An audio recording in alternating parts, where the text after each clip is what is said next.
Bonsoir à toutes et à tous, bonsoir messieurs les journalistes, bonsoir à toute l'équipe et merci pour votre présence et votre soutien ce soir pour cette conférence de presse. Ce soir donc nous franchissons un pas supplémentaire dans l'avancement du projet pour Lourdes. Pour le mettre en œuvre, nous avons construit un bloc opérationnel qui ressemble au projet. Ce sera une équipe performante avec des expertises avérées. Le point commun de tout cela, c'est la volonté de servir Lourdes. Vous le savez, nous l'avons déjà dit à plusieurs reprises. Je vais donc vous présenter les membres de ces pôles. Donc je vais commencer peut-être par le pôle ressources. Vous le voyez peut-être à l'écran. Le pôle ressources qui est un élément essentiel car sans les ressources, il n'y a pas de projet.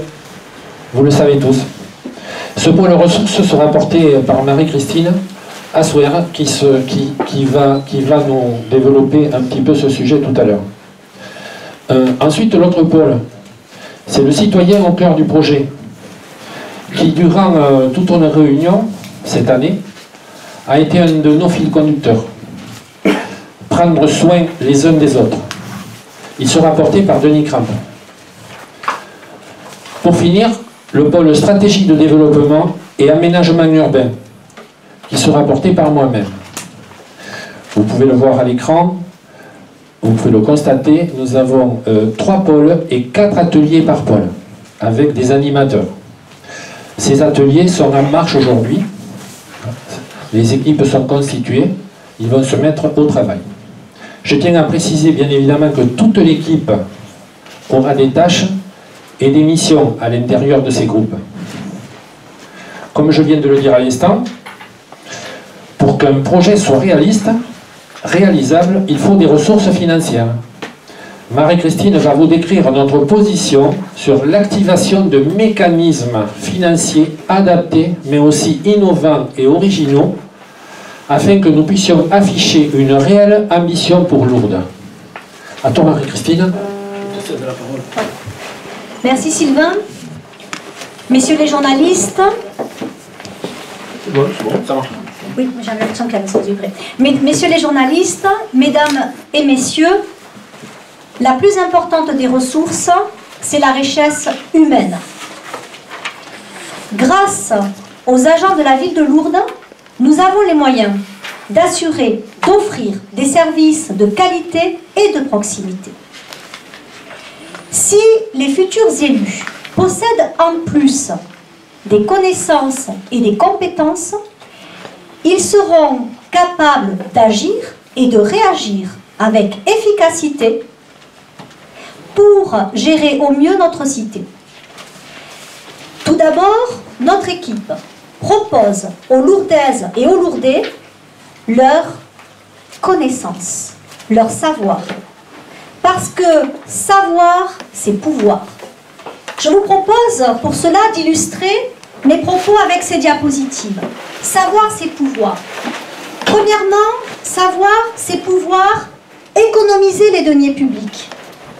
On pourra économiser sur les expertises, sur les emplois fonctionnels. Deuxièmement, savoir, c'est pouvoir exploiter les ressources extra-municipales. C'est savoir à qui demander, comment demander, où demander, pour ne pas faire peser sur les Lourdaises et les Lourdais le poids d'une pression fiscale importante. C'est bien sûr utiliser le plan Action Cœur de Ville, c'est également mobiliser les nouvelles ressources qui existent avec des acteurs privés comme des financements participatifs ou des consortiums, où les entreprises, par exemple, peuvent mettre en avant leur savoir-faire, ça leur sert de vitrine, ils font ça bénévolement pour une collectivité, et en revanche, ça leur fait de la publicité, qui, en retour, leur permet de se mettre en avant. Et tout le monde est bénéficiaire, et notamment les contribuables, Lourdaises et Lourdes. Troisièmement, savoir, c'est pouvoir innover et sécuriser les actions locales. Innover parce que, quand on connaît les règles, on peut proposer de la différenciation territoriale. On peut adapter les compétences. On peut demander à déroger aux normes pour tenir compte de nos spécificités. Et Lourdes a des spécificités. Lourdes n'est pas une ville comme une autre. Lourdes a une vocation internationale. Elle a une vocation à servir de locomotive pour tout le pays lourdais et bien évidemment au sein de la grande agglomération. C'est aussi bien évidemment grâce à notre pôle juridique qui est mentionné dans l'organigramme opérationnel, c'est le moyen de sécuriser toutes les actions et les actes juridiques. Ensuite, notre équipe propose aux Lourdaises et aux Lourdais nos compétences. Car savoir-faire, c'est pouvoir. Savoir-faire, c'est pouvoir, premièrement, maîtriser les dépenses locales. Lorsqu'on a des compétences en gestion, en comptabilité, en tant qu'élu, on a cette façon d'anticiper, de lisser les dépenses et ainsi de faire des économies. On peut également mutualiser comme c'est déjà le cas et on peut réfléchir à la façon de mutualiser encore mieux avec bien sûr la communauté d'agglomération, Tarbes-Lourdes-Pyrénées, mais également avec le CIMAGE, mais également bien évidemment avec le pays de Lourdes et les pays de Gave. Savoir-faire, c'est également pouvoir, deuxièmement, relancer l'économie locale. Lorsque parmi l'équipe, il y a notamment des directeurs d'aéroports, de services, d'autres personnes qui ont géré des sociétés, qui ont créé des sociétés, que ces sociétés fonctionnent bien. On a ce savoir-faire qui nous permettra de privilégier les dépenses d'investissement avec cette idée que 1 euro dépensé, c'est 1 euro qu'on va doper pour avoir 10 euros de gagné. Au lieu de rester dans les dépenses de fonctionnement, il faut être dans l'investissement qui enrichisse le patrimoine de la ville de Lourdes. Alors, une des grandes idées qui va être développée par notre équipe, c'est de consacrer la moitié de la taxe de séjour à la promotion et au développement touristique. Parce qu'évidemment, pour qu'on puisse faire du social, il faut à tout prix relancer l'activité économique, que nos entreprises ne ferment pas les portes, que les hôtels, les commerces ne ferment pas les portes, et que les Lourdais continuent à vivre à Lourdes au lieu de partir ailleurs. Et pour ça, il faut relancer l'activité économique et donc le tourisme. C'est aussi bien évidemment penser global pour agir local. Lourdes peut regarder vers l'aéroport, vers Tarbes, vers la communauté d'agglomération pour essayer de créer une industrie liée notamment à l'activité aéroportuaire, à l'aéroport. Mais c'est également se tourner vers la porte des Pyrénées, faire du tourisme de bien-être qui va enrichir le tourisme uniquement ou essentiellement religieux. Il faut être complémentaire et pas se concentrer sur une seule activité. Troisièmement, savoir-faire, c'est également pouvoir respecter le personnel municipal. Le personnel municipal lourdais en a bien besoin.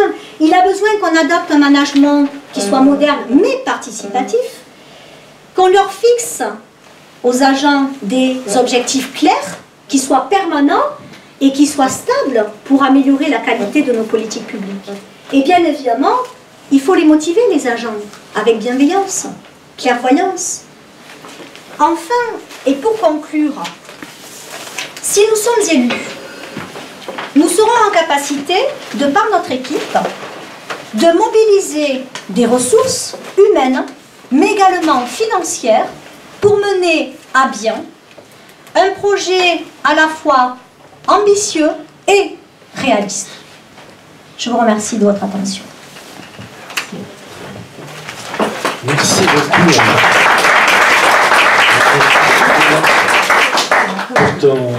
pour tes éclaircissements et ton expertise. Merci à toi. Un autre point, pour qu'un projet puisse se réaliser, il faut aussi le partager avec le plus grand nombre.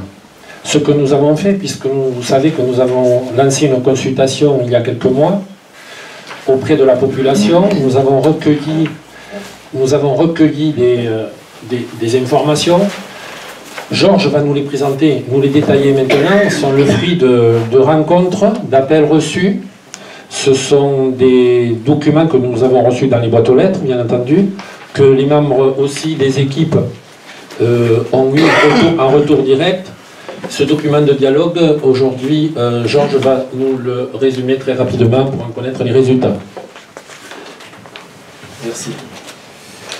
Mesdames, Messieurs, bonsoir. Mon intervention portera sur 4 points. Un rappel des objectifs, le déroulement de la consultation, le résultat de la consultation et les conclusions. L'objectif de cet outil de dialogue est de vous présenter la ligne directrice que nous souhaitons suivre et la méthode que nous aimerions mettre en œuvre. Notre projet est construit comme un raisonnement, un cheminement dans lequel on valide des étapes pour progresser dans la réalisation du dispositif global. Ce dispositif, c'est la feuille de route qui sera déclinée en actions concrètes pour vous, pour les Lourdais. Le déroulement de la consultation. La lettre et le document de dialogue ont été distribués dans toutes les boîtes aux lettres par notre équipe militante. Nous avons eu plusieurs types de retours, comme l'a dit Sylvain, directement dans notre boîte aux lettres, en permanence, par email, sur notre site internet, et puis aussi des commentaires verbaux suite au contact que nous avons eu et que nous avons de la population. À ce jour, nous avons eu 480 retours, réponses, et il en arrive tous les jours. En ce qui concerne le résultat de la consultation, je pense qu'il est là, oui, vous pouvez le lire. Donc, pour chacun des critères, je vais vous indiquer le pourcentage de oui, de non et de blanc. Blanc, c'est quoi? Ce sont des personnes qui n'ont rien coché, mais dont certaines ont fait des commentaires très intéressants.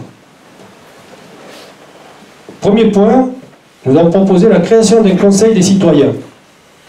80% oui, 12% non, 7% blanc.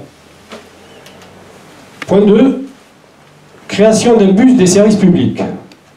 57% oui, 38% non, 5% blanc. En ce qui concerne la création d'une brigade d'intervention rapide et réactivation de la brigade verte, 88% oui, 7% non, 5% blanc. Inscrire l'environnement, le bien-être et la santé comme grande cause locale. Les Lourdais nous disent 92% oui, 4% non et 4% blanc. Création d'un conseil de développement communal, 87% oui, 6% non et 7% blanc. Et avoir un maire manager qui partage les décisions et qui ne cumule pas les fonctions, ben, nous avons 92% oui, les Lourdais nous disent oui, 1% non, et puis 7% ne se prononcent pas. Mais comme je vous disais, à côté, ces personnes qui ne sont pas prononcées ont fait des commentaires. Pour terminer, les conclusions. Nos conclusions. Les Lourdaises et les Lourdais se sont exprimés. Le bus des services publics n'est pas prioritaire, compte tenu de ce que nous voyons là. Donc, nous retirerons ce dispositif des priorités. Oui aux structures de concertation et à l'agence de développement. Elles se mettront en place dès cette année.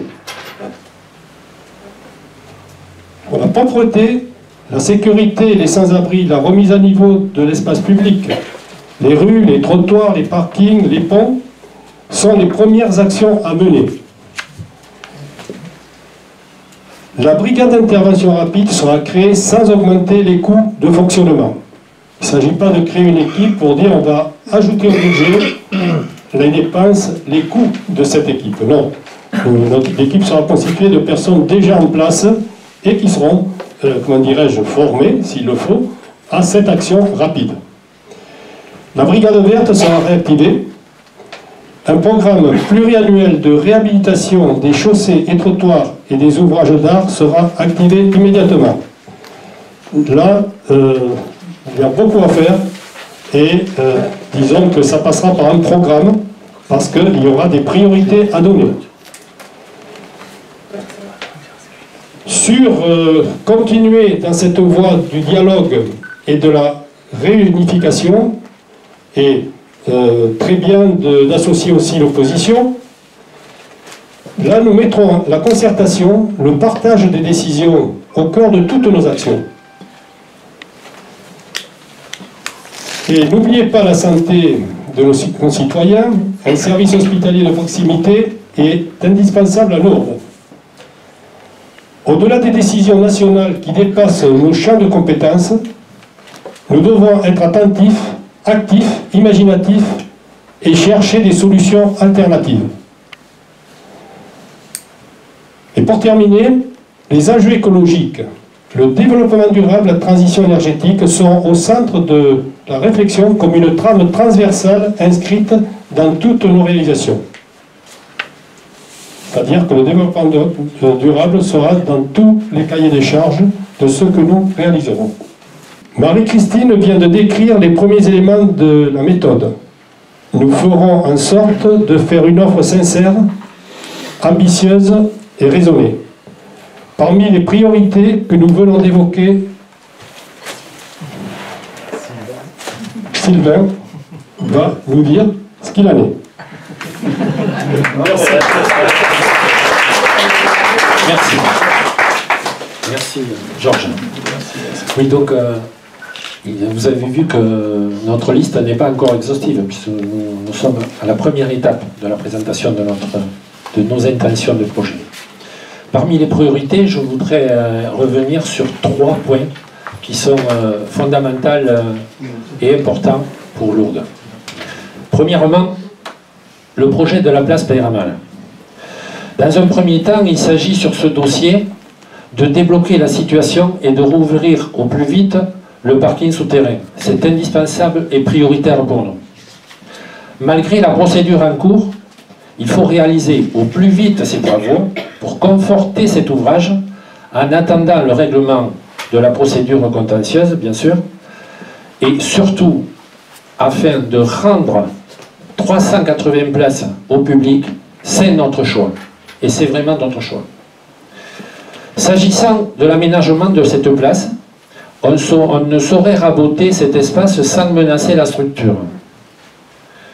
C'est aussi notre opinion. De plus, notre philosophie est de conserver les éléments architecturaux qui sont le témoignage d'une histoire urbaine. En l'occurrence, le bâtiment de l'Office du tourisme voulu par Philippe Douste-Blazy doit être maintenu et non détruit. Il crée un lien contemporain entre 2 monuments à forte valeur patrimoniale que sont le château fort et l'église paroissiale. Notre proposition repose sur des aspects majeurs. Premièrement, une architecture lumineuse pour tout l'ensemble dans laquelle baignera aussi la place.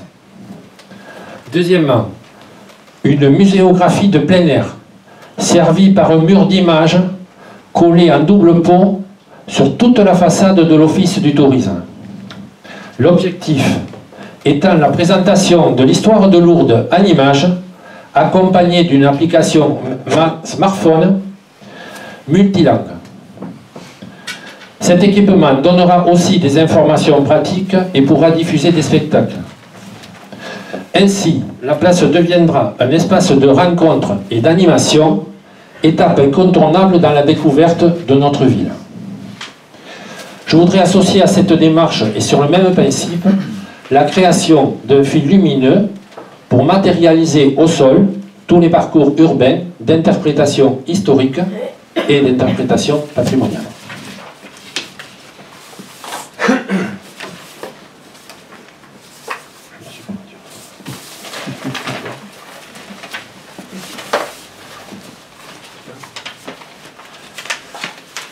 Deuxième point,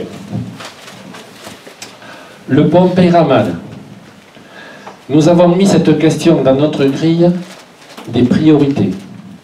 Il s'agit de créer un ouvrage à double sens à proximité immédiate du pont. Cet ouvrage sera équipé d'un dispositif spécifique en cas de grande crue. Bien sûr, lié à ces deux projets, un, le parking et la place Peyramale, deux, le pont Peyramale, il y a la problématique de la circulation.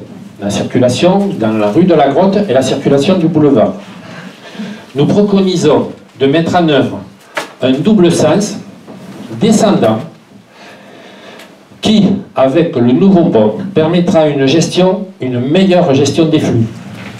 Cette proposition prend en compte des enjeux de pollution urbaine, que vous connaissez, en bas de la rue de la Grotte, et la volonté affirmée de ramener de l'attractivité sur la zone centre, c'est-à-dire autour de la place Marcadel. Toutefois, des contraintes liées aux travaux de la réalisation du pont, d'autres solutions, il faudra trouver d'autres solutions pour permettre, pendant la durée de ces travaux, un flux de circulation aussi favorable. Quant aux bornes, elles resteront baissées, sauf en situation exceptionnelle, liée à la sécurité.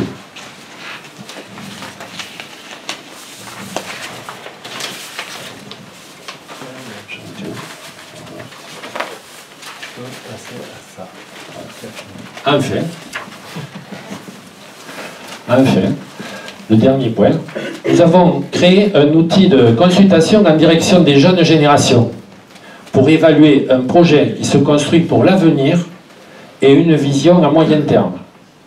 C'est un laboratoire junior dont Denis va nous dire quelques mots. Merci Sylvain. Un instant, j'ai cru que j'avais plus avoir de batterie sur le téléphone. Il y avait des accros. Laboratoire junior. Eh bien, il s'agit, dans la droite ligne de ce qu'on fait depuis le début, de prendre l'avis du plus grand nombre pour proposer un projet qui ressemble au Lourdais et qui leur convient. Qu'est-ce que c'est? Il s'agit d'un espace d'expertise dans lequel un panel de jeunes Lourdais qui ont entre 18 et 25 ans examinent nos propositions, font des observations, des suggestions pour faire évoluer nos propres intentions. On l'a imaginé avec deux visions. Une vision constante et une vision projetée. Une vision constante, c'est très simple. Il y aura toujours à Lourdes des jeunes générations de 18 à 25 ans. Et à ce titre, il faut des équipements adaptés pour cette tranche d'âge. Donc, on va regarder si ce qui existe est plutôt bien conçu et s'il y a des possibilités innovantes ou intéressantes pour améliorer ce constat. La vision projetée, c'est de dire le jeune aujourd'hui est l'adulte de demain. Et à ce titre, il faut considérer sa propre vision de ce qu'il attendrait d'une ville dans laquelle il aime vivre, il aime travailler, il aime rester, et il aime aussi inviter ses amis, etc. etc. Dans ce contexte, on voit sur des zones plus régionales que les métropoles atteignent des seuils de saturation pour abriter de nouvelles populations. Et il n'est pas stupide de penser que les villes moyennes et les petites villes auraient une carte à jouer dans la stratégie de développement régional. Aussi, il faut regarder si les jeunes classes ou les classes créatives de demain, la génération de 30-40 ans, pourraient se retrouver dans une ville comme Lourdes qui recèle de nombreux atouts en termes d'accueil, d'hébergement, de possibilités de loisirs au pied des Pyrénées, mais aussi de travail et de vie. Alors, de travail, vous le savez, le marché du travail a changé. Aujourd'hui, on peut être dans une zone assez distanciée des grandes métropoles et trouver des moyens de travailler, par le biais du coworking, tout ce qui relève des nouvelles technologies et notamment du déploiement numérique. Et donc, à ce titre, il faut qu'on examine si on peut accueillir à Lourdes des espaces qui sont des espaces de travail distanciels, adaptés, et si les jeunes souhaiteraient demain se retrouver dans ces zones, et qu'est-ce qu'ils attendent d'un projet qui est un projet moderne et innovant pour Lourdes. Voilà les grandes lignes de ce que nous voulons faire. Il y aura une première rencontre en atelier dès ce samedi. Nous relèverons leurs avis, puisque au-delà de ça, ils ont peut-être un certain nombre d'idées qu'on n'a pas encore explorées. Mais ce qu'on veut savoir, si ce que nous on propose, c'est cohérent pour l'examen d'une ville qui doit s'inscrire dans le futur à 20 ou 30 ans. Et ce n'est pas un projet de mandat, c'est vraiment un projet structurel de moyen terme. Ensuite, il y aura une restitution publique, ici, le 1er février à 18h30. Et tout le monde, bien sûr, est convié à cette restitution, et c'est eux-mêmes, cette jeune génération, qui donnera les résultats de son diagnostic. Voilà, je vous remercie. Merci.